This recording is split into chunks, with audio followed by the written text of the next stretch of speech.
guys, it's me Emma again, and as you may recognize her, she's from the Disney vlog. And today we're gonna be eating. So it's gonna be like a mukbang, but you're not actually gonna see the food. So that's that. And we have our Thai tea. Our one Thai tea because we're cheap. Yes, we're sharing this because this is a lot of food though. It is. And this that I found in the car. Anyways, we're also going to be sharing some spooky stories because her name is Spooky Jessie on Instagram.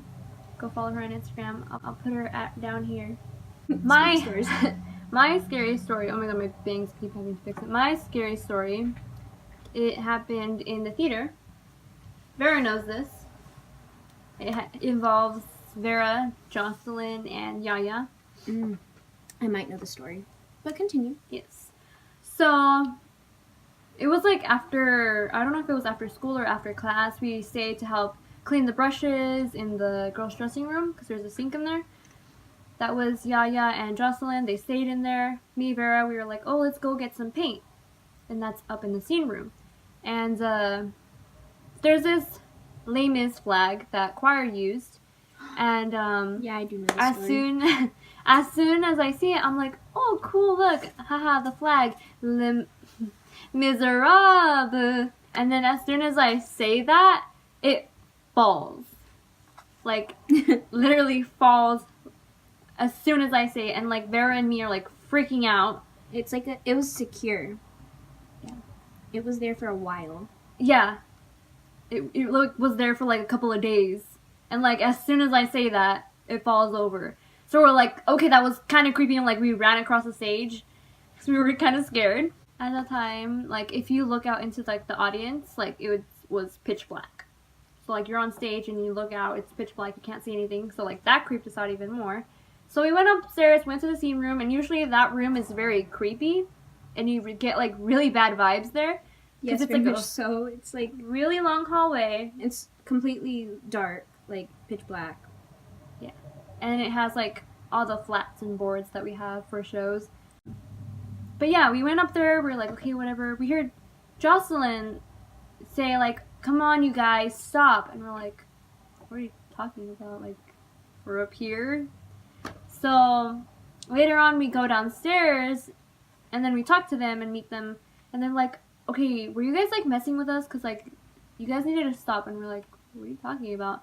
So they both said that they heard breathing right outside the door. And that they heard the keys, because my teacher has, like, keys that unlocks, like, everything in the building. So we had those with us. And she heard the keys swinging outside the building. Like, both of them heard it. So it's not like one person's, like, delusional or something, because they both heard breathing and the keys swinging. And they're like, okay, they were messing with us, but we were upstairs the whole time. Like, Vera can verify this. We were upstairs getting paint and brushes and everything, so... yeah, there's some spooky stuff in that theater, to be honest. I do.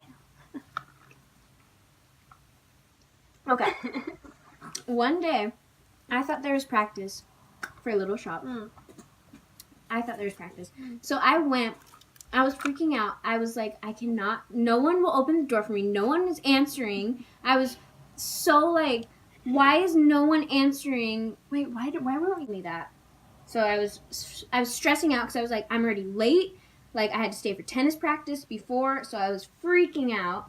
Don't laugh at me. And then when I got there, I was like, okay. So I went to every single door, couldn't open any doors. I went, like, also the custodian lady in there, I was knocking, and I was like, I need to get to drama practice. And she was like, leave. No. And she's like, leave. And I was like, okay. So I had to walk back into the school. And I asked the security guard, can you open the theater for me? I have drama practice. And he's like, yeah, sure. And he's like, get on the golf cart. And then he took me like 2 feet in the golf cart. But he didn't want to walk, so it's all good. And then he unlocked the theater for me. So I walked in. I was like, why is no one here? What's happening? Why won't anyone open the doors for me? Yeah, that theater is really dark, by the way. So yeah. And this was also before we got our new seats, so it was pitch black in the theater. I I had to go like this while I was walking because I couldn't see the seats at all. I was freaking out. So it wasn't tech week, but it was like we would have been practicing in the theater. We wouldn't have been in her classroom. So I was like, what is happening? And I had to walk through the theater all by myself because I was trying to get to the door on the other side. I was freaking out. It was so scary. It was like really cold, and it would be like I would walk a little bit and it'd be kind of hot, and then I'd walk a little more and it'd be really cold. Like, it was weird. Ew. And I could hear the chairs creaking, and I was the only one in there, and I was freaking out. Like, I might cry. I was like about to cry. I found a row, and I was like, if I run straight, I will get to the door. So I found the row. I just started running. Like, I was running into chairs. It's all good.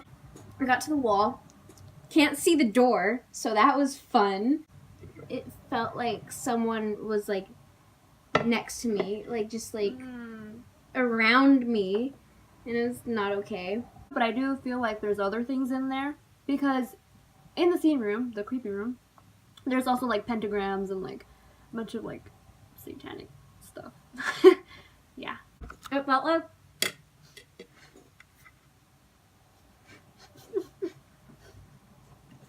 you know when something runs past you?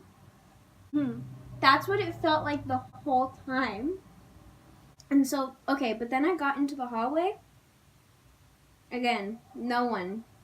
The custodian lady already left too. So I got in there. I knocked on the door. I was like, please let me in, because I was freaked out. I looked under the door. Nothing. I just see like, I don't know. I think it was weird. Like, I felt like it sounded like there were people in there, and there was no one in there. No one had opened the door. That's why I was freaking out. Because, like, you could hear, like, the little murmurs. So then I eventually just ended up leaving, and I texted Emily, and I was like, I'm sorry, I'm not going to practice, because no one's letting me in. I don't know where you guys are. We didn't, oh man, I think I was asleep too, because I like, oh, we have no practice today. And like, okay, this one is like, that didn't happen. Like, it was weird. Okay. So last year I had beginning drama. I was in 5th period drama. My friend Uriah, she had like a leather backpack kind of thing, and we put our backpacks into little cubes, like cubbies. So we put them in, and then like say 10-15 minutes into class, we hear like dripping, and Miss Larson goes, there's a tan backpack spilling water. So we look, and I'm like, that's Uriah's backpack. She gets up and she's like, no, and she grabs her backpack, and like a gallon of water just drops out of it. Like, so much water, it was the weirdest thing in the world. And she looked, nothing on the wall was wet, nothing in the cubbies. So she was like, what is in my backpack? Like, maybe there's a water bottle. That's what I thought. I was like, she must have a water bottle that spilled. So Miss Larson said, go to the theater and clean it up. She opened up her backpack, and I said, do you have a water bottle? And she's like, no. There's no water bottle in her backpack. She opens it. All of her papers are wet, except for her drama notebook. The inside of her backpack was completely dry. There was no water. It was funny because at the time we were reading a book called Kindred about she like travels in time, and a part in the story is she travels in time, and when she comes back she's wet. So Uriah was like, she's in my backpack. She's in my backpack. She traveled in my backpack. We were like, what's happening? We were trying to not freak out by making it funny, but like it was really scary actually. Okay, so this scary story is about the scratches on my back. One of the mornings I woke up and I was like, ow, like something, like, cause I was, so I went to the bathroom and I lifted up my shirt and like checked what it was, and it was a scratch. It's this big. It's still here. It's kind of like scarring now. I was like, okay, maybe I scratched myself in my sleep. My mom was like, maybe it was your cat, because I have a cat. And I was like, she doesn't sleep with me. I sleep with my door locked. Right. The next day, I kind of felt like another one, like it kind of hurt, but I was like, oh, maybe it's the same one. But I showed my sister, I'm like, oh, look, I got a scratch on my back. And she's like, there's 2. And I was like, what do you mean? She was like, yeah, there's 2. She's like, it looks really fresh and like pretty deep. And I was like, and I touched it and I was like, ow, that actually kind of hurts more than the other ones. Like, I go to the bathroom again, it was fresh. So who knows where I got that one. And I told my mom, I was like, maybe I scratched myself too hard, whatever. She's like, that doesn't look like a scratch though. Like, it looks like a literal cut. I was trying on a prom dress and I was taking some pictures, and my sister took some pictures of the back. And I kind of zoom in the photo and I'm just like, what is that? And she's like, oh, those are scratches. There's 2 other ones up here. They're tiny ones. It looks like someone went like that and like took their nails out. No, that's even worse. It looks like someone just like went like that to me. It's all good. It's like 2 right there. There you go. Okay, that's the end of this video. I hope you guys enjoyed.